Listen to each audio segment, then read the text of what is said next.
everyone. It's Sarah from the Support Worker Store. Today I've got Cedar, and I'm really excited to have you because we have danced around.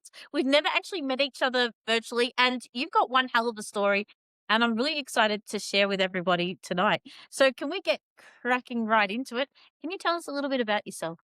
Yeah, well, that's a really, really broad question. So I would describe myself in very different ways. I would say that I'm a mother, first and foremost. I'm a sister. I am a traveler. I'm a learner. I'm a community contributor and I'm a business owner. So, yeah. So, knowing all that stuff, what got you or like really inspire you to open MyAssista back in 2017? Yeah, great question. In 2017, I had a personal situation that I went through some major surgery myself, and I was very fortunate at the time that I had a mother-in-law who supported me to actually get back on the road. I was working as a CEO of a company, and I needed to go out for a 2-hour drive to set up a campus out in Toowoomba, and I wasn't allowed to drive, and I needed someone to take me out there. And I was fortunate enough to have her there, my mother-in-law, and she helped me out, and it just started the ball in my brain thinking, what happens when people don't have someone that they can call on in order to get help? What do they do when they're in these situations? So when they don't have family. So that was the catalyst to start it. And originally I wanted to start in aged care, but in 2017 was the first Royal Commission into aged care. And so I actually approached at a business consultant to get some advice around what pathway should I take. And they said, no, don't do aged care because Royal Commission. But there's this thing called the NDIS. Why don't you have a look at that, get some runs on the board, and then hit the ground with aged care? And so that's exactly what I did. So I started with myself and my sister. She was my first employee, and so I've got the business nous behind it, how to set everything up, how to get things operational. And she actually held the qualification to be able to do the work. So I sourced the clients, I got everything started, and she did the work. So yeah, So, that's how we started. how did you source your very first participant to join your organization? Because to get up and running, a lot Yeah. of people like, how do I get to the first person? That's one of the hardest things to do. Well, back then, 8 years ago, the NDIS was very new, right? So, yeah, on the Facebook, I actually got a lot of business organically through Facebook, through lots of posts through that way. And having people reach out and go, I want someone who's reliable. I want someone who can come and do this job. I had some brochures developed, which I dropped into some doctor surgeries, and I did some mailbox drops, that sort of stuff. That's how it got started. So the first couple of clients were Facebook and pamphlets. So there was no one around really in order for a competitor to actually, you know, go out and say, I'm better than this. It was a new business. Let's get started. And yeah, very fortunate. It was all through Facebook and how I messaged people. I spoke very differently to some of the other people on Facebook who were saying, yes, yes, we can do that. The way that I used my words was very different. So that's obviously, I take it, because you have a bit more of a background before you started in some management and how that shaped your business. Is that, can you give us a little bit of a dive in what you did prior that helped you to build up these skills? Because these are really hard skills to have. Yeah, they are. And I suppose I was very fortunate that I did have a corporate background. So I started in hospitality. I did 17 years in hospitality. I studied tertiary education. I studied full time and worked full time. And so I was living in New South Wales at that time. When I finished my qualification, I moved up here to Queensland and I met my husband of the time. And we travelled around Australia and we worked hotels, motels, you name it. So we ran some motels where he and I were the on site managers. We lived there. I worked in 4 to 5 star hotels, front of house, back of house, all over. From there, my last job here on the Gold Coast was at the Surfers Paradise Marriott. I worked for Marriott for 7 years. And my last role was that of the front office manager, where I was responsible for 120 staff, meeting brand standards, understanding compliant laws and legislations, hiring, firing, all that sort of stuff, dealing with client problems and complaints. And yeah, I left there to go to my dream job. I didn't go back after I had my baby. I wanted to focus on my baby. And so about 8 months after I had my baby, I needed to do something. I was going insane. So I then worked for Serena Russo as a vocational education trainer. So I worked in the vocational education space for 13 years. I worked my way up from being a trainer and assessor to then um, being a state manager. I'm a geek when it comes to understanding laws and legislations. I really like to understand how things work. And so that was really a great foundation skill for me to learn how to interpret legislation, how to go through audits. Because in the vocational education sector, that's what you do. It's very similar. It's all government funded money. And so you have to have evidence of everything that you're doing. You have to follow policies and procedures. And you have to be able to follow or read a law and go, how do I make that apply for what it is that we want to do? And so they are the skills that I learnt that allowed me to start this business. I was managing people, I was meeting budgets, trying to work to financials, so given goals and KPIs and targets that I needed to achieve. And so I worked in that sector for 13 years until I started MyAssista in 2017 concurrently as I was working as a CEO in a state sorry, CEO here in Queensland, for an RTO, and it got too much for me. I wasn't able to continue to juggle staffing and clients and all that sort of stuff with text messages and things, so I wasn't able to continue to do that, and so I had an owner of a business who knew I had something on the side who said, "Look, you're really not gonna do very much unless you sit back and focus on one thing, and so if this is business is what you wanna do, then go ahead and do it and focus on it," and so I did. I resigned the very next day,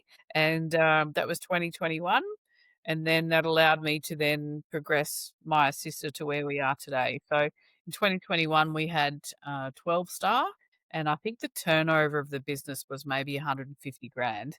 And so today it's a very different place. I've got just under 50 staff, but we're actively recruiting now, so that'll be higher in the next couple of weeks.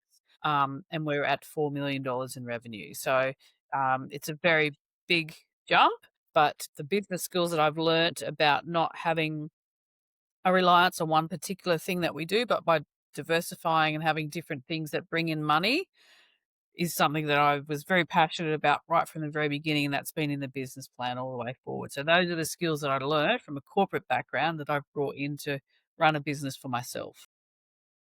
It's so funny that you mentioned hotel skills, and I know people are like, what do you mean, Sarah?" To be honest, I believe and I've met multiple people that have worked in the hotel sector before going into the NDIS sector, and it's one of Yeah, the best sectors to learn how to 100%. communicate with people, how to roster and move things around when things hit the fan. It's very underrated. I believe it's No, I totally agree. Like my ops manager and I, if someone's got hospitality on their resume, let's bring them in for an interview because they can think on their feet, they can problem solve, they actually understand customer service, and that you go into hospitality because you want to be of service to people. So it's a really big factor that is brought into 100% into the community services sector. So, do you reckon that's the reason you stepped back and thought, right, I really want to do this? It's that element of wanting to serve because hospitality. Yeah, 100%. I believe that there's no greater honor than being of service to others, and so, that's also a foundation of why I've joined Rotary because that's what they do, they're of service to other people, and so that is everything that we do. The ethos of our business is, it takes a village to raise a child, but once you no longer a child, you still need a community around you, so we wanna be able to have that because you still need to ask for help, and there are people who really love to be on the giving end, right? To be able to give their service to others, and so that's the network and the community we've built. 100%. And what I like also is that you've got a background in education as well from RTOs. So, have you been able to put any of the RTO stuff into your business when it comes to upskilling your team? So, it was quite a very strong line in the sand, Sarah, when I started that we only employed qualified people because I believe strongly in education and the skills that come with that. And I'm not saying that those individuals who've got life experience shouldn't be given an opportunity to learn or for a job, but I do know personally that the benefit of having skills and knowledge and actually, uh, having to think about it rather than just go with the flow. I think there's different standards that come from education that you learn, and ongoing professional development is a very strong undercurrent that we have with us. We have that, as you should have in any NDIS business. We have ongoing training. And if a staff member comes to me and says, I'd really like to do that course there, or yeah, sure, I'll pay for it. I've got 3 staff at the moment that I'm paying through the business for them to do their qualification. They have the right attitude, they have the right background with regards to hospitality and wanting to help others. And okay, I'll pay for you to do the qualification. No problem whatsoever. Do you get a kick out of it when they pass? Oh, yeah, 100%. Like, we recognize it, we celebrate it, like, it's a huge achievement. And one lady that, so there's 3 that are current at the moment. We've got another young lady who came across to us, who's a friend of a friend, is daughter of a friend, and she is a natural in this sector, right?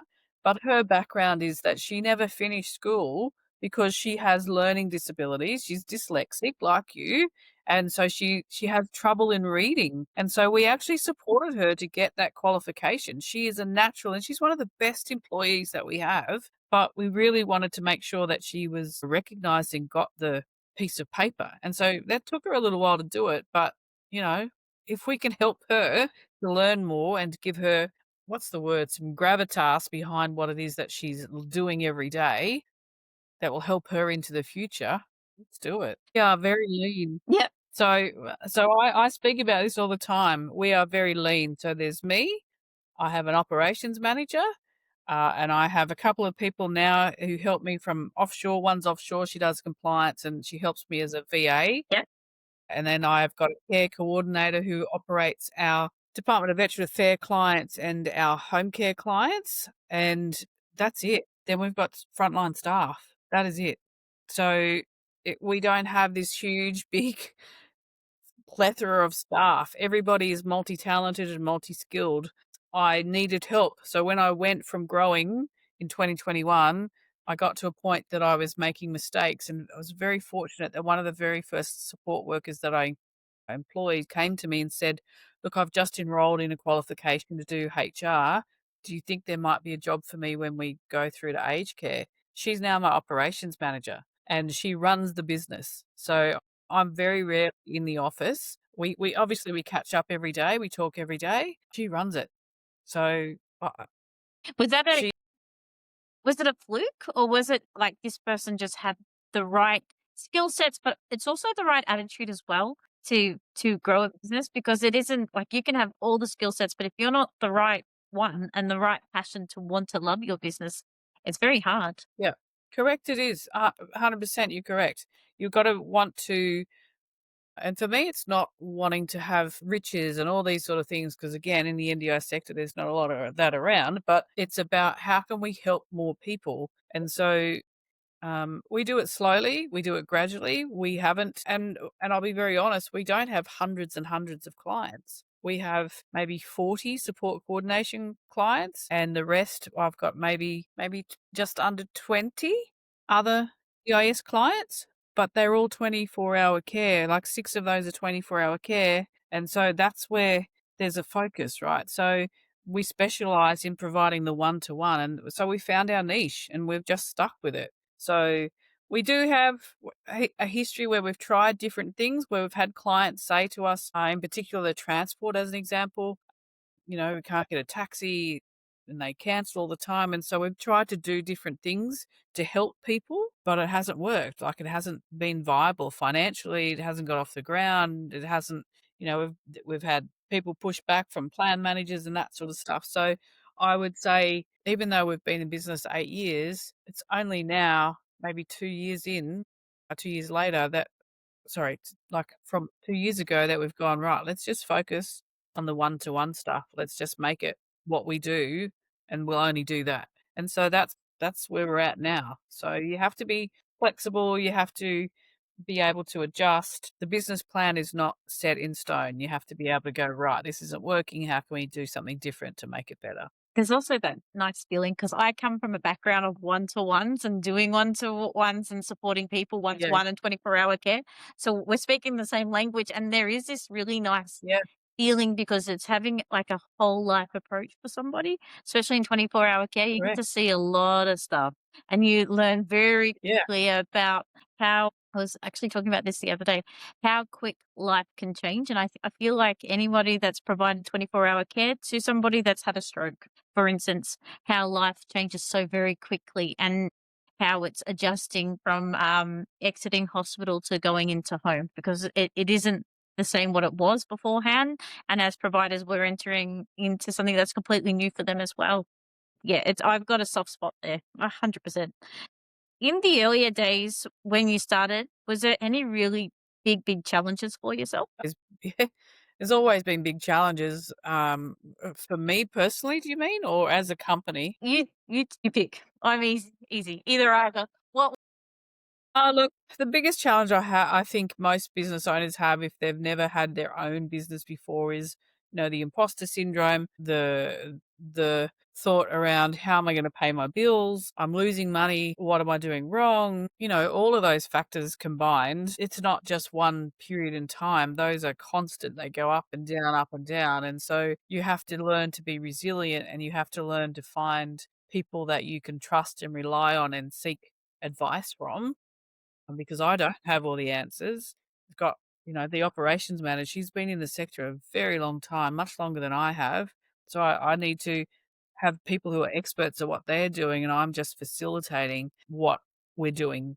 So I'm just guiding this. They're doing all of the work. So the biggest challenge is understanding that it's not all. I don't have all the answers, and being open enough to recognize that and say, okay, how can I learn to improve? What do I need to do? Who do I need to get?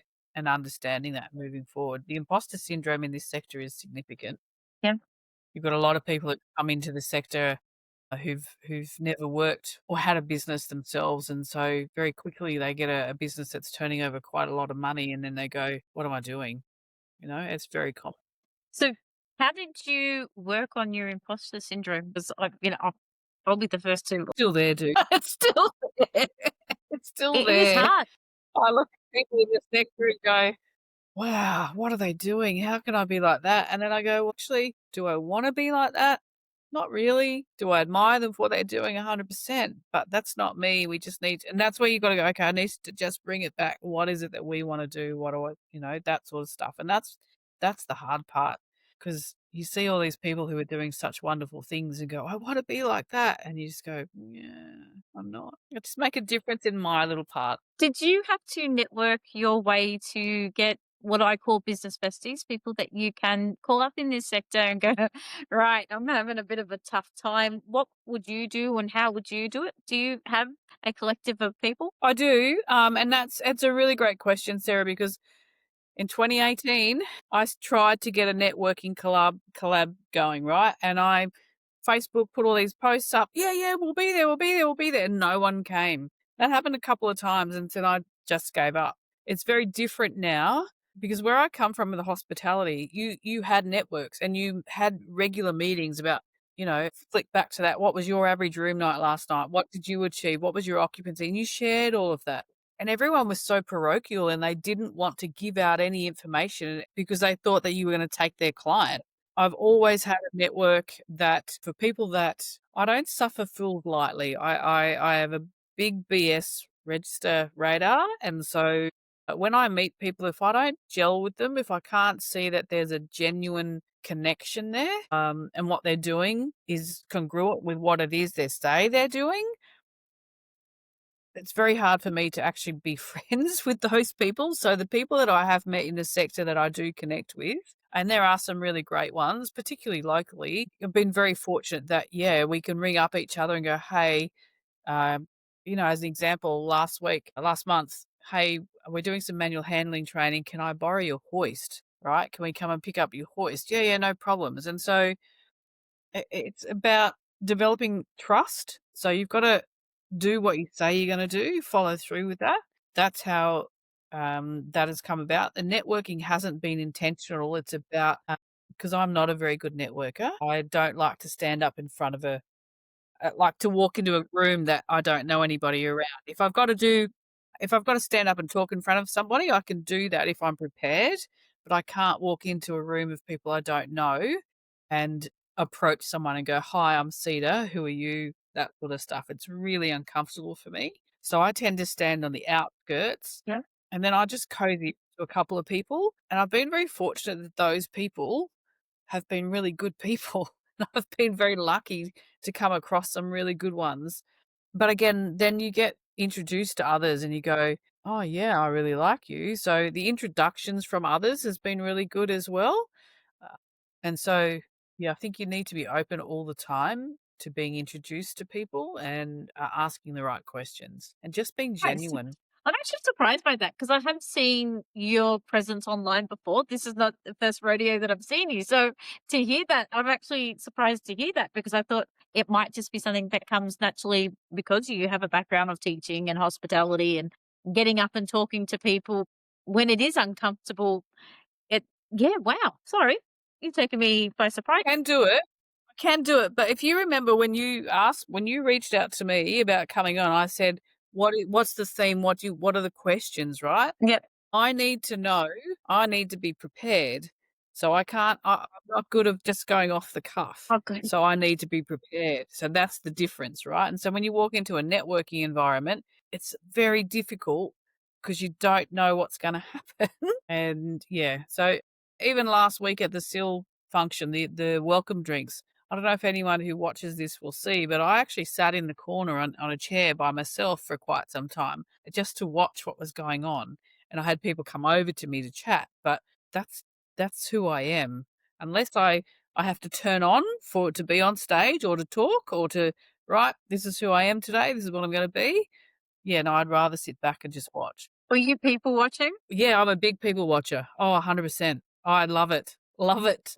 It does. I reckon it says a lot because yeah, I believe one of my strong points would be body language and interpreting what I see. And I think I generally do have a very good radar for certain, like, what I can see and what people actually want. And one of the things is sometimes when it comes, I think this is just in life in general, whether it's business or life, to sit back and watch another person to see what their reactions are and how they communicate and whether we would be a good vibe or not. Like, because I'm not for everybody, and that's okay. Correct. Well, there you go. You've summed it up. That's what it's about. I'm a significant people watcher. That's every day I have to get out of the house. I have to go to a cafe and sit down and have a coffee.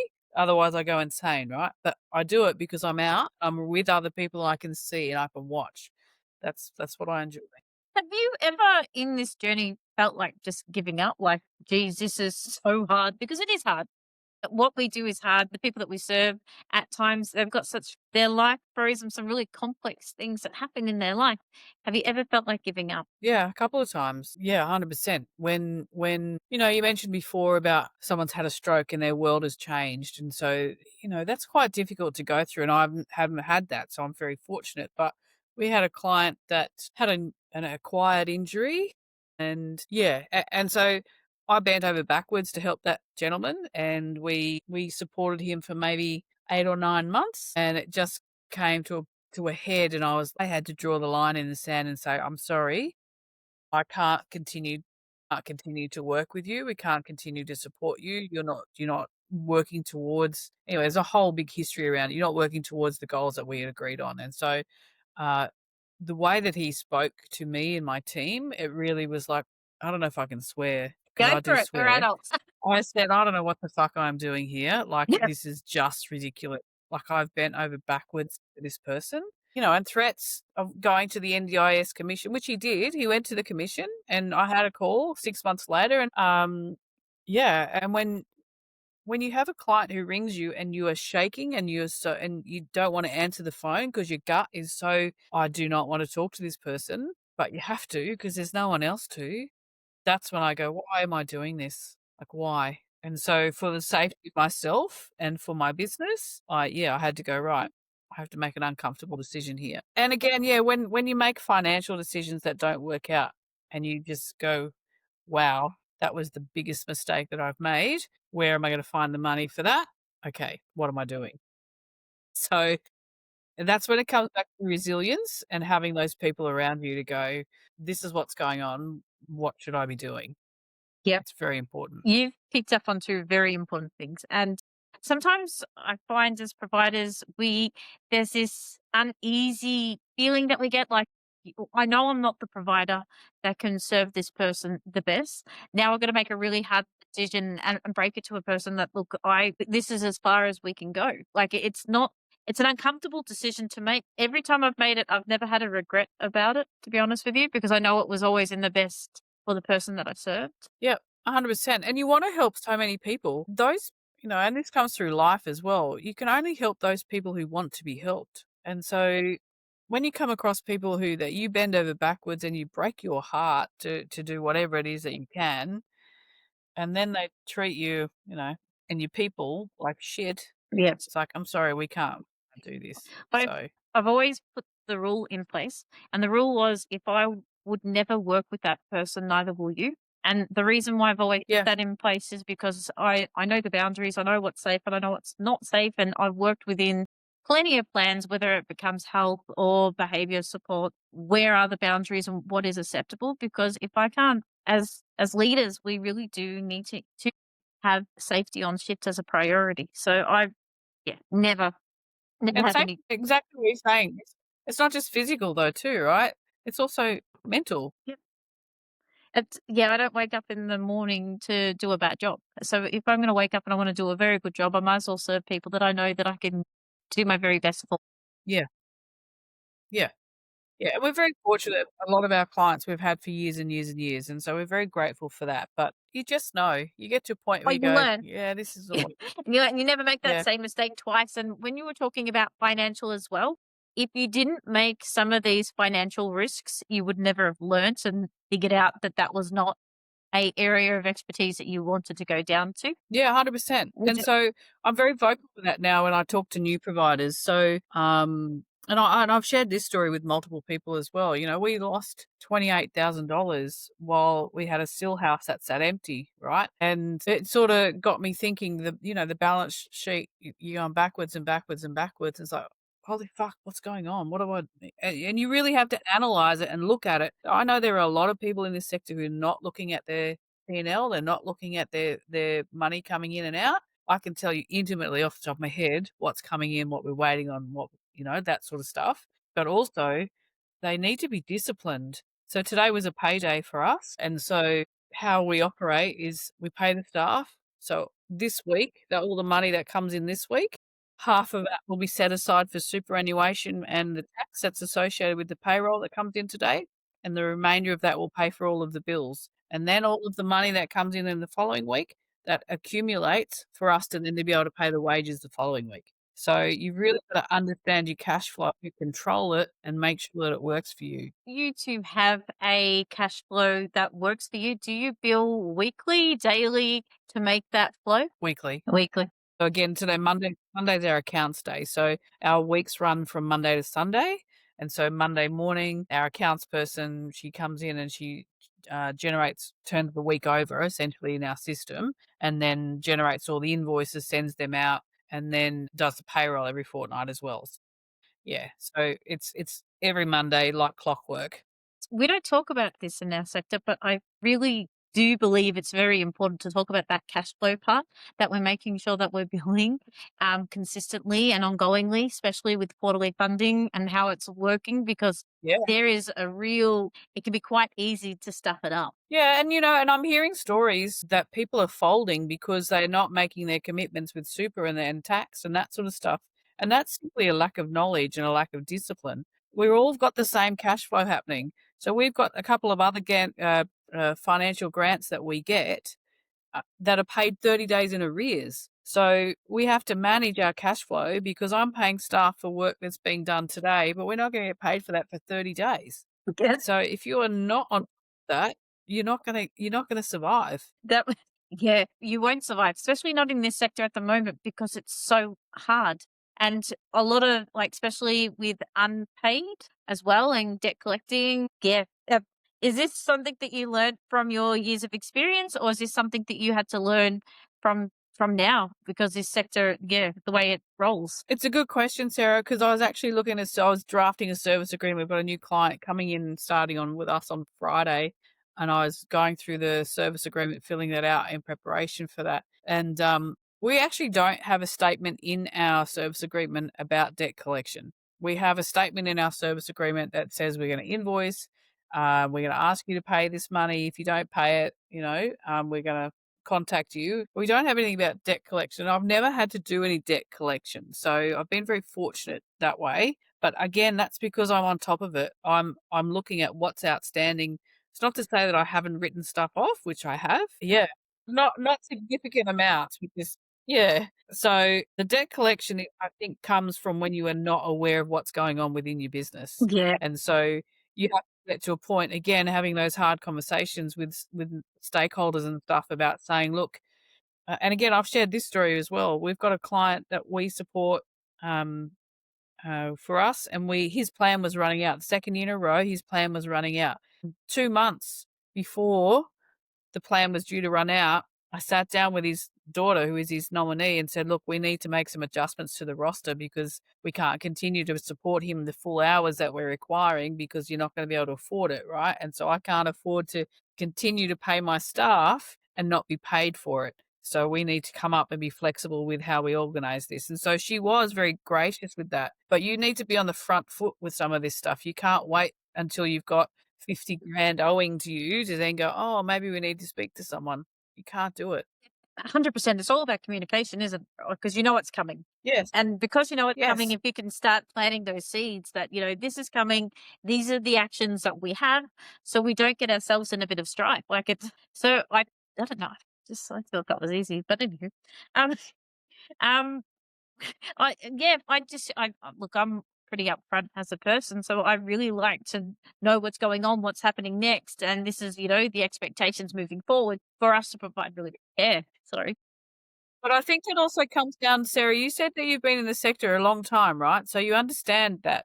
But as I mentioned before, we've got a lot of people that have come into this sector who've never run a business before. They've never had to think about these things. So these things are the things that are killing those businesses because they're not courageous enough. And it does take courage to say, hey, we need to change what's happening. Otherwise, we're not going to be able to continue to operate. Because that's admitting they're at fault. That's admitting they're making a loss. That takes courage. Well, I would rather be upfront than have somebody that we serve sitting on a couch somewhere because they couldn't get support because it was well, it's blown, it's gone, it's out. If we can have these 100%. conversations beforehand, because we don't want anyone without support. That's priority number one. We want No. to make sure that the people that we serve are safe and they've got supports around them. But we can't get to that point unless somebody steps in and has these. At times, they are difficult conversations, but the conversations need to be had because it's in someone's best interest to be supported. MyAssist believes in being a family support. What does that actually mean in practice? Yeah, it's a great question because we get this all the time. So, we specialize in one-to-one care, right? And so we're not just dealing with the one client. Most of our clients are non-verbal in a one-to-one situation or they're complex care. And so we are dealing directly with the family. We're not dealing directly with the client. We're providing the services to the client on a daily basis. But the major decisions around what's happening about doctor's appointments, about going to the hospital, about financial arrangements, all those sort of things are being made with the families. So everything we do on a daily basis is communicated to the families. So we have a couple of ways that we do that. We use the free app Telegram. So we create groups and we add the family members to them and we share information with them every single day. We have tailored specific documents that around what is it that each stakeholder wants to understand. So as an example, we've got one young lady that we support in her own home. She lives in her own home. She's nonverbal. She's beautiful. And mum and sister want to know every day, what is she having for breakfast? What choices are we giving her? So we have to document that. How much is she drinking? So she's peg fed. So how much milk is she actually drinking orally and what's going through the peg? What movies did she choose today? They want to understand that so they can have a conversation with her about that. Did we go outside? If we did, what activities did we do outside? All these things are tailored so that the collection of information is unique for that particular family. And so we do that with every single family and client that we work with. So what information is it that's important to you to understand about your loved one that we are working with, and how do we communicate that with you? So it's verbally, it's via reports, via photos, all that sort of stuff. So we are working with the family. Now you've got me curious on this. Is this a young lady that's moved out into a unit in the family property, or is it a actual house in the community that she's moved out into? So her sister bought her she used to live in an aged care facility, and so she had a very terrible time in an aged care facility, and so her sister invested in a two-bedroom unit down the road from where mum lives, and so she actually lives in that unit. That's her place, and so we provide supports, 24-hour supports in her place. Were you able to get like support her from the get go, or did you come halfway through? We actually took over from another client that was not doing a very great job. Yeah, that's it sounds like a real life approach for this individual in particular because it really is important what a person did during the day to have those conversations with mum at night time or sister around the dinner table is incredibly important. And especially when you can see it and you can hear it and you can talk about it because it's about involvement as a family. So it really does have that nice family, whole life approach about it. Oh, I like that. That's gorgeous. That's a nice story. Yeah, very important, and they take up a lot of the time that we have with the operations manager, but that's about the relationship. It's the development of the relationship that allows us to have that open conversation, to allow us to, hear their feedback as it comes through, so we don't wait for complaints. If something happens, we are actually notified generally every day if there's a change that needs to happen. So, our CI register is just gigantic, but, that's what it's about, working with the family because life isn't stagnant. Life changes, and we need to work with them with that. And so that's what family support is. Yes, the family might ring and we're on the phone with them for an hour each time, but that's how we develop the relationship. The person we serve and their family are our customers. And this is we've got to, Correct. at times, I've got to remind people we've got to keep coming back to because we are providing a service, which means that makes them a customer of ours. How do we do it to make sure that we are, nurturing the people that we've got? We're serving them the way that they expect, but also families have a high expectation too. Every now and again, when I hear things like this, I hope you don't mind me saying, but like I get this, this family's so difficult. I was like, well, is it difficult or is it actually knowing what you want from a service and being very Correct. particular what the benchmark looks like? We took a client over 6 weeks ago, and the very first phone call, she was on the phone with me, the sister of the client they were actually working with, for 2 hours, but she was quite direct. She said, "I don't want your marketing BS. Tell me what difference you've made to a person's life. Give me examples." Yeah. I was like, "Okay, no worries." And I did, and I said, "Look, I can't give you photos or anything like that. We don't do that. But I could actually see if another client's daughter would like to speak to you about their experience with us." She said, "I would love to do that." Sorry, that's the phone. And so that's what we did. She contacted another client who's been with us for 3 years and had a conversation with her about what was it that we were doing that was the difference between another provider. And so, yeah, she had another provider that was with them for 9 days. Yep. We've now been in there for 6 weeks, and they are hard work, very hard work, but the team are exceptional. Yeah, I'm blessed with a really great team, Well, and nothing we've comes just easy. been able to. It's No, it's not meant to be easy. It's not like one of those you could just walk in. This is not a production factory. These are people. So it's meant to be hard. But you have all the hard stuff happens at the beginning, and then what I find it kind of eases its way and it slows itself down, and towards the middle. So you've just got to be able to work with people and collaborate with families and individuals to make sure that they're getting what they want because we're kind of like in the Uber Eats, really, aren't we? Because they're putting in an order. yeah, 100%. Well, you put in an order and you Uber have an Eats, yeah, expectation you'll get a delivery. And how it looks like yeah, and how it feels and makes you feel up, that's all important stuff. If I correct, 100%. well, if all else fails, we'll just be Uber Eats. Yeah, that's right. Because you work with individuals with such complex plans and needing quite high support, how do you maintain getting a workforce that's able to support them? Because not every support worker can work with people with high complex needs. So we're very fortunate, but I think it also comes down to the culture is very important for us, Sarah, and I'll talk about that in just a second. But as I said, we only employ generally those with qualifications and experience. We pay above award, so that means my margins are smaller. but I do pay above award. For our team leaders, they get paid a little bit more than what the award is. I recognise them. Like literally today, I dropped off 2 gift vouchers to the staff that have done an exceptional job over the last couple of weeks with this new client. And, you have to see them. You have to see the staff. You have to recognise them. My operations manager has a fantastic relationship with our staff. They can call her at any time and have a chat.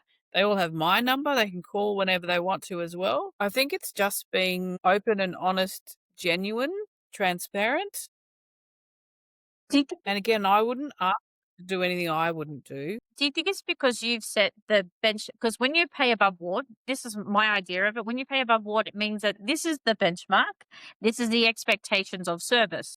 I'm expecting, if, as a support worker, as a team leader, as a manager, I expect above that, and that's the expectation across. So I found that when you spend more on the wages, that the supports rise with it. 100%. That's really well summed up. I really love that. Yeah, and that expectation, setting that right at the very beginning. Again, last week at the expo, at the conference, there was conversation around trying to automate your onboarding process. Ours is all face to face. So we sit down and we go through the values, we talk through what it is, we talk through our expectations. And I'm very clear with the ones that I do that the rosters are not changed to suit you. The rosters are changed to suit the client, is what the client wants. If they come to us and they say, look, I really, Sarah's been on the team for a little while, but I don't know that she gels with the team anymore, then we're going to make a change to the team, Sarah. Unfortunately, we might move you to another client, but it's not about you. It's about the client and what they want. We are very, very clear with all of that. And we've had that constantly. Some people just don't gel. So we have to deal with that. I love that because yeah, and the reason why is I've also had this debate, not long ago about automation. Automation's fantastic. Yeah, it makes it really quick, but it doesn't have that personal touch. And we're in the care No. business, so we need to have personal touch needs to be attached to it. So the person that I call, I've actually seen their face before. I actually know who I'm talking to. I'm not talking to a computer. I'm talking to about somebody that actually cares about my support. I Correct. love that, but also that gel part, and it does take leadership to, at times, move people and cut people, and it's not comfortable, but at the end of the day, the person that I serve is more important, that they get the supports that they really truly deserve and need, and they can spend their NDIS money according to it and how they like it. It's not up for me to determine. That's right. 100%. And so, yeah, we're very fortunate with that. And when we do find the right team, I think because there's consistency with the hours that they're provided, the support that they get, um, the communication that happens from the ops manager through to the team, I think that all just makes it work very, very well. I'm just very lucky to have a really great team. It sounds like you've got some. You have to nurture your culture too. So you have to be open and I said to you, what, 15 minutes ago, that I believe that being of service is the highest thing possible, right? And so we talk about that and we do discuss that. And so we want people in the interview process. Some of the questions we ask is, why are you doing this? Why do you come into this sector? Like, you've been doing this. And those people who are genuine and you can get the really good answers, right? You are us. This is what we're here for. So it's getting the right people, the right attitudes, and that cultural fit to your business is essential for you to be successful with your team. Yes, and then, to be honest, I have kissed a couple of frogs in my time where I've made mistakes, but Yes. I We all have. pivot very quickly, and yeah, it happens very quick, and it's making a very quick decision on another person's behalf, making sure that that is the right support worker at play, because happy support workers turn up for the people that we serve the best way possible, and it's just finding the right ones with the right attitude to do more. 100%. All right. Now, you are a provider in the Gold Coast. You're not a provider in Adelaide or New South Wales or Victoria. Are you centralized to one spot and one location? So, yeah, yes and no. So I uh, started the business here in Queensland and we've done everything here in Queensland up until maybe 6, 7 months ago. A licensed model. I've developed a license model, right? And so I was introduced to these people who were looking to partner with an experienced provider who could help them to build their business, not just with the NDIS, but also with other aspects. So, I've mentioned aged care, that's a passion of mine. And they're interested in that as well. So we were introduced, they've signed up onto my license model. So they operate under my banner at the moment down in Adelaide. It's the only place where we are at the moment. But the license model is there to use my experience, my policies and procedures, and our support network behind the scene to help people who want to be in this sector to have a business of their own, to bring their staff and to bring their own clients. They're not registered, can use my registration, and then we'll form a partnership and go from there. But that's what we're doing in Adelaide, so that's what on the scope. How did you meet these people from Adelaide that wanted to join in a licensing model? Because that's really it's not every day you want to choose certain people to be under your banner because not every provider is a provider of choice that you'd like to collaborate with. How did you find this? Yes. So it was an introduction.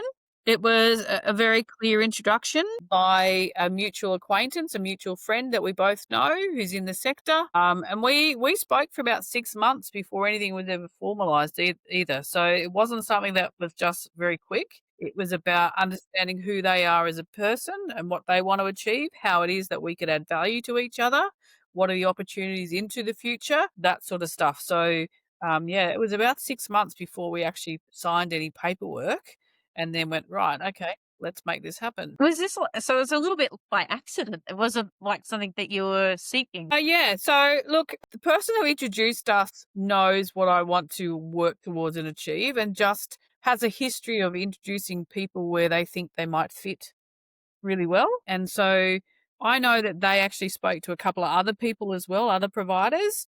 And, obviously I ticked the box and then they decided to work with me. But they're looking for a certain people who wanting to work with them to help them achieve their goals as well. So there had to be the alignment.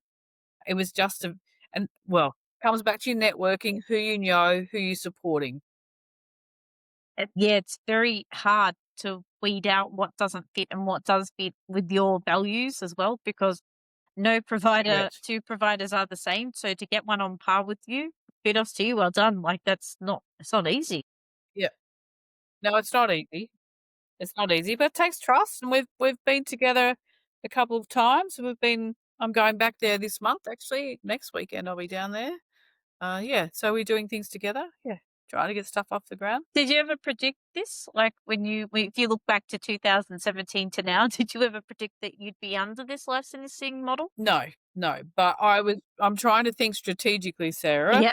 I'm trying to think about how is it that I can operate a business in this sector, and I'm going to be quite blunt. How can I, make myself financially capable into the future?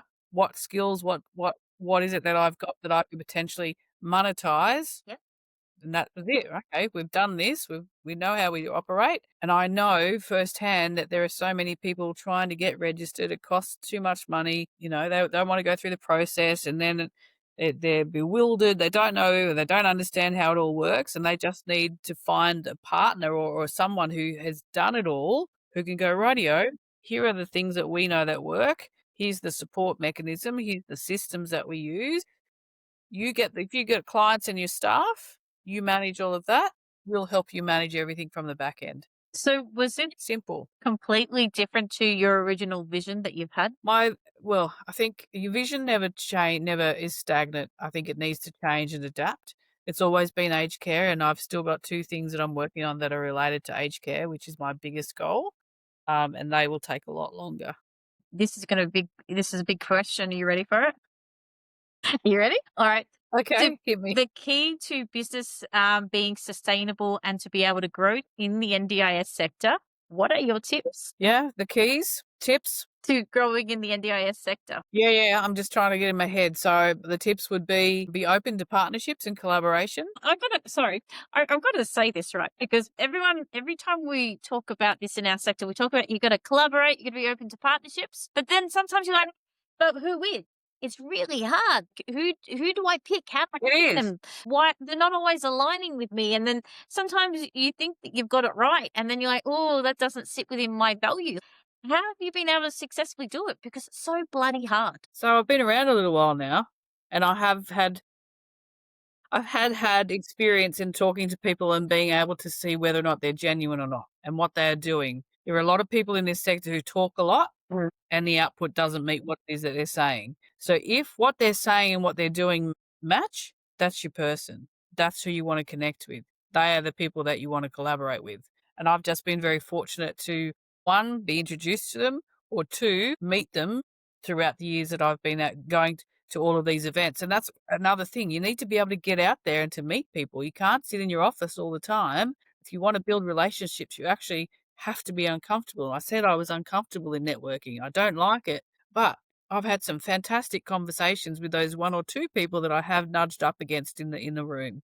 So, yeah, you do have to get a little bit uncomfortable. You have to be creative. You have to keep aware of what's going on in the sector. So, know, do your homework, read, see what's going on, subscribe to the NDIS websites, get their newsletters, all that sort of stuff, and get some mentors. Get people who can guide you. Did you find yours? Like, were you particular with your mentors? I've had a few. I was quite blunt with the couple. I've got a lady that she audited us in the vet sector, in the vocational education sector. So she's a compliance guru. And right after all the times that we'd been working together, I've never done it before. I was like, "Look, I've never done this before, but I would really like to ask if you would be a mentor for me. I really loved the way that you worked, learnt a lot from what you did. Do you think I could stay in touch with you and you could spend some time with me teaching me?"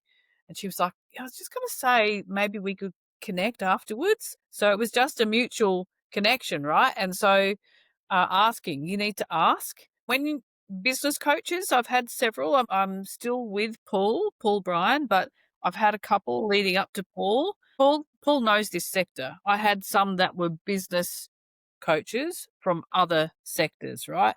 This is such a niche sector that you need someone who actually understands how this sector works. The business coaches that I had were great, but when you get to a point where you go, I don't know that this is of value anymore, you need to have the courage to go, I need someone more. I need something more.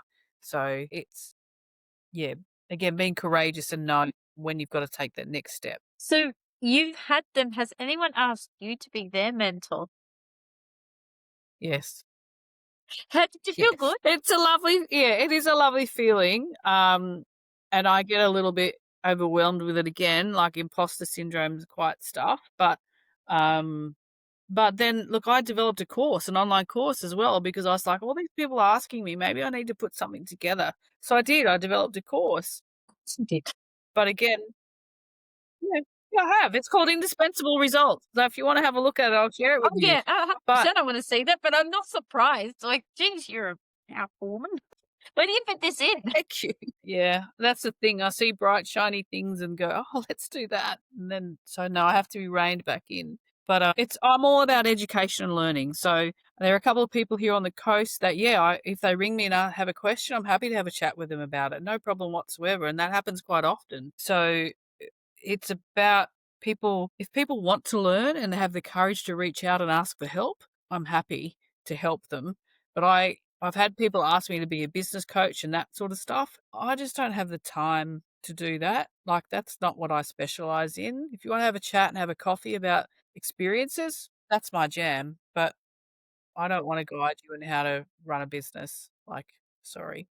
Do you know what? There have been people that I've caught up with for coffee, and I have got the most I have ever got anywhere else. And I was like, God, I didn't pay this person. Like, I paid for the coffee, but like, shit came so educated afterwards. And God, I learnt a lot. And I'm going to try this a little bit differently now. I just think that there are a couple of people that I reached out to last week at the conference and said, look, I'd really like to see if we can collaborate on something. This was an individual that we had the same business coach at the time, right? And he was a new provider. And I'd been around for a little while. And she said, why don't you meet with this person? And I said, okay, cool. I'll reach out. And we did. And he was going to go through his first audit.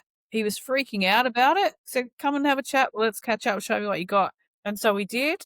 And I recommended a couple of things that he did that got him through the audit, so he was really grateful for that. But, we've just stayed in touch, and I really think they're great people, and yeah, I don't know. You just meet the right people, and I believe that that's fortuitous. Like people come across your path for a reason. You either go, "Yes, I want to continue this relationship," or "Thank you, that was lovely to meet you.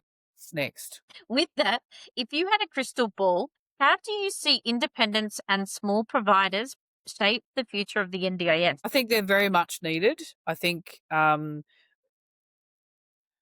smaller providers give you flexibility, give you an opportunity to be agile. Independent support workers, some people just don't want to work for anyone else. They want to work for themselves. So that's fine and that's how they excel. Great. Let them do that. And I think there are people who want that someone, just one person, not a company, just one person who I know that I can call and who's going to help me. I think we are going to struggle to get everybody registered, but personally, I'm of the belief that it is necessary. It is government money. It needs to be accounted for. Yeah, We need a way around. it has to happen. Like, I'm sorry, like there should be one for. I'm very black and white. There should be one rule for all, not several different rules. Registered, not registered. I feel like ethically, the people that we provide care for, with some of the complexities, it just needs to happen. Like it needs to happen for their safety and well-being to make sure that there is an order, there Correct. are things in place, so things don't go missing. People have got really good quality care. But I think it needs to be I actually submitted the information back to them, when they asked for feedback around the registration, all that sort of stuff. I did. I put something through about I think there needs to be a tiered system with regards to the fees and stuff. Like if you're an independent support worker, you can't afford 7 or 8 grand to go through an audit. Yeah. So how about we, make it a little bit more cheaper, but everybody needs to have that registration. I'm with you on that. I think there's always a place for the smaller providers. There's always going to be a place for that, and that's necessary. Now, as you were discussing before, because I'm so nosy, I'm very nosy. You talked about telegraph. So, what when it comes to technology, what does it play? What's when it comes to technology playing in support with participants and stuff? Like, do you upgrade often? Like, is it something that you really hone in on? Because I know before you were talking about automating onboarding and stuff like that. How do you balance the two so you don't lose that personal touch? Well, we haven't done a lot of automation and we haven't done a lot of technology. We use a couple of systems, and that's it. So we use Telegram because it's free, and we can make it work for us. We use SharePoint and we use a system called Careflow. They're the only systems that we use. Everything else is either paper.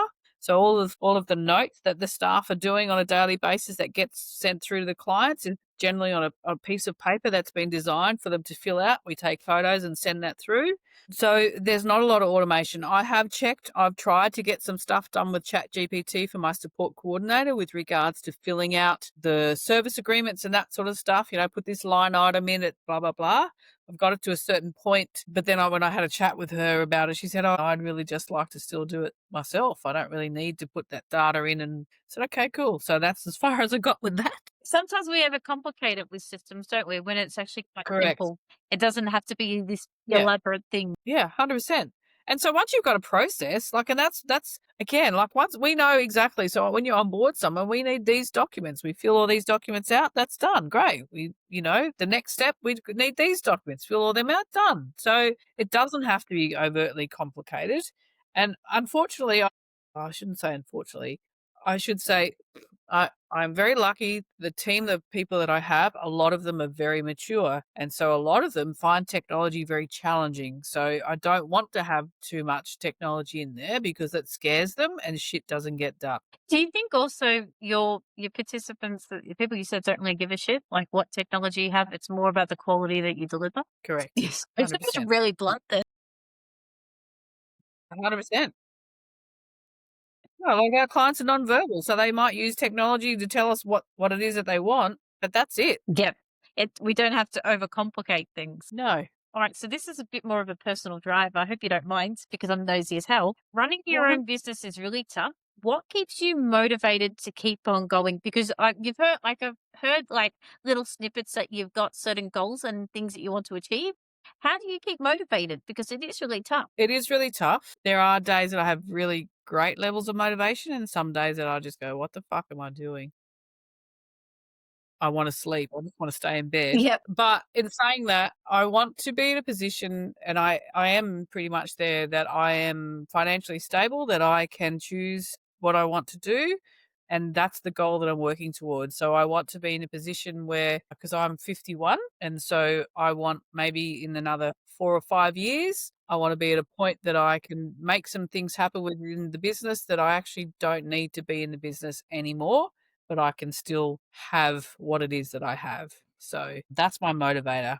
Travel is my motivator too. I like to travel a lot, so I need to be able to pay for that. And I have a teenage daughter. She finishes school in 3 weeks, and so it's about giving me the time to spend with her to create memories. And once she's Leads into the school, next question. sorry? Well, this actually, your teenage daughter, your family leads into the next question, which I think is really important. How do you balance being a managing director and having a life outside of work? Because when you own your own business, sometimes it's really easy, and I know I'm a sucker for it. That I put my identity in the business, and I suck it into one when they need to be separate. Yeah.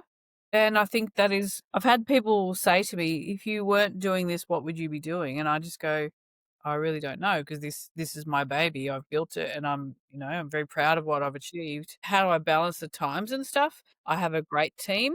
I have people who I know, they're going to be there to do their job, but I'm always working. I'm on call all the time. The phone's sitting right here. I worked today. It's a public holiday. Only those on shift worked. No one else in the office worked. So, and I don't work standard hours. So I get to drive my daughter to school. I get to sometimes pick her up from after school. I don't, she's my priority at the moment. The business is now at a point that it can run without me.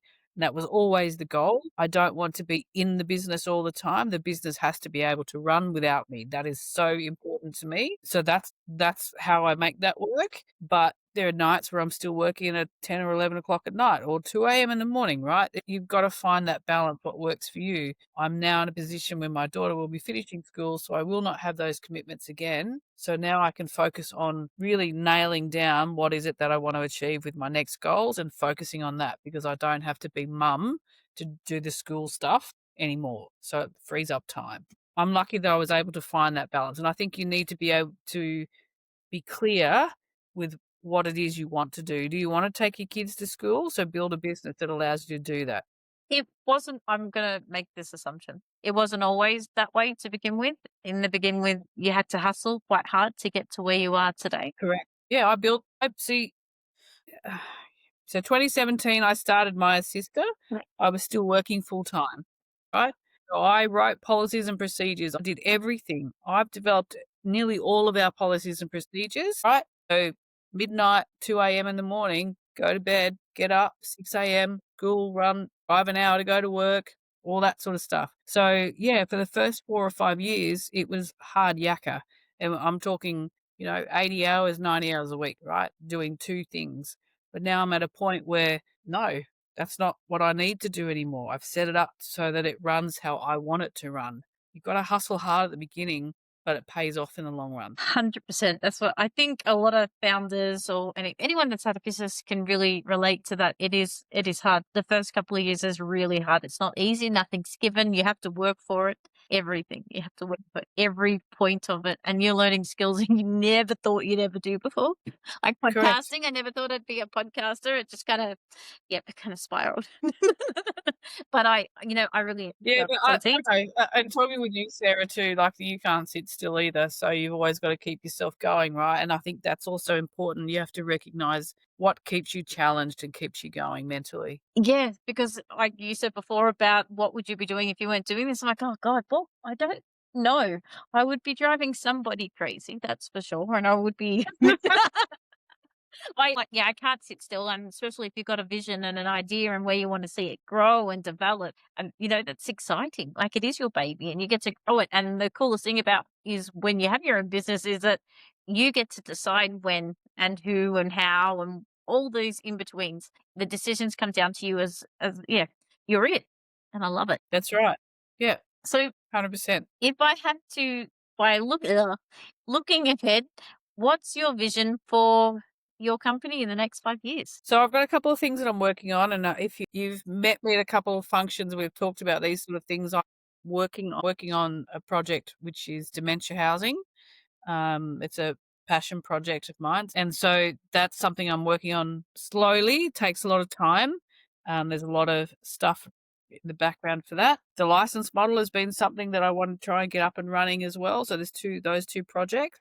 Yeah. So aged care, focusing right on aged care. And now that the NDIS sector and this side of the business ticks over, it's just how can I add more value to the sector with that? And that's where the license model came in. So those two projects are my key projects in the next 5 years. I don't want to dominate the world. I'm happy with where we are. So maybe just maintaining what we're doing and just being able to help more people gradually. You Yeah, I don't actively recruit or, what's the word, advertise for clients anymore. It's all word of mouth now. you've intrigued me. The dementia housing, what is the story Oh, yeah. behind that? Like, that's, sorry, I'm so nosy, yeah. What is the story behind it? How did you get to this idea to build this model for the future? Yeah, so there's a couple of things with that. So when I did my qualification in individual support, the facilitator told us about a philosophy called the Eden philosophy. So have you heard of that? No, tell me. All right. So the Eden philosophy is a model of care that was developed in the 1980s in America by a doctor who came up with this model because he was working one day. He went in to see this old lady. Said, "Oh, I hear that you're not having a good day today. How can I help you?" She said, "Do you have anything that can cure my loneliness?" And so um, he came up with a model of care, which is the ethos is about overcoming the plague of boredom, loneliness, and helplessness that we see in institutions. And so during that course, he said to me, "Have a look at this philosophy." So I did, and I was like, "Oh my God, this is so what we want to do." So there's 10 principles that you follow. And so I'm now an Eden associate. I've gone and done a qualification with them. I understand how to practice that. And that's the model of care that we operate on. We don't believe in person-centered care. We believe in person-directed care. So even though a person might be nonverbal, they can still give us signs and clues about what it is that they want to do. So that's how we operate. So 10 principles that you follow. And while I was doing this qualification, the facilitator there said, "Cedar, you need to have a look at this company. It's called Group Homes Australia. They are doing a larger scale of what we are doing here on the coast." And so I did. I looked at Group Homes Australia, and it's run by a lady called, it was founded by a lady called Tamar Krebs. They've just changed their name, actually, their company name. She has 22 of these homes in New South Wales, and they are homes, Yep. luxurious palatial homes in suburbs that people are paying a combination of home care packages and fee for service because they don't want people to live in residential aged care facilities. So you've got people who are living with dementia, NDIS participants living with dementia, perhaps 6 to 8 people in a house supported 24 hours a day, and it is a home. And so there's no restrictive practices. There's no locked down areas that they can't escape from. They go out every day. They have activities. They cook every day. They eat together. But again, you get out of bed when you want to get out of bed. You have a shower when you want to have a shower. There's no strict routines and no one rushing you for 10 minutes to come and have a shower before you go to the next person in the aged care facility. And so I want to bring that here to Queensland, and so I've been working on that. So that's something that I'm doing in the background. Wow. That sounds really impressive because I do because a lot of us have experienced at one point somebody that they love in aged care, and it is that, yep, you'll shower first and you must eat, you must do this. It's really like regimented, and it doesn't always suit the person that is in the facility. Like, because some days I want to sleep in, I don't want to get up. I want to go to bed later. I Correct. don't want to, go to bed at this time. Yeah. Wow. I look forward to seeing it. That Yeah. looks really cool. Sorry. Yeah, so it's the Eden philosophy and the dementia homes. It's going to take financial backing, and so I'm trying to get my business in a position where I can partner with Group Homes Australia. They're open for that discussion. I've started that. A little while ago. But there's a lot of research and stuff that I have to present to them about the need for that here in Queensland and all that sort of stuff. So that'll take a little bit of time to get done. Wow. Sorry, I'm really impressed. Wow. Yeah. That will make a really big difference. No, it will. It'll make a big difference to some people that we serve and their families because it is a different way of thinking about how care should be. Kudos to you, Michael. Correct. Kudos. Well done. Well, thank you. It's difficult, I'm trying to talk to lawyers about a different option, and I'm being told, "No, you can't do that because no one's ever done it." And it's like, Yeah. I can "Fuck, watch would you me. just give me an opportunity?" That's right. Don't That's tell me right. it can't be done. I know. It frustrates you know it. Yeah. Yeah. If anybody after watching this podcast, what is the best way to contact you and be, get you know, get into your inner circle of the as such? Like how do we get to you? Look, I'm happy to chat to whoever. My email address, cedar@myassista.com.au. That's probably the easiest way. I tend to not answer my phone a lot unless it's a staff member I have it on silent most of the time. Otherwise, it drives me insane with all the notifications that come through. So email's the best way. Definitely follow you guys on social media, LinkedIn. Yeah, connect with me there for sure. Thank you so much for being in this podcast.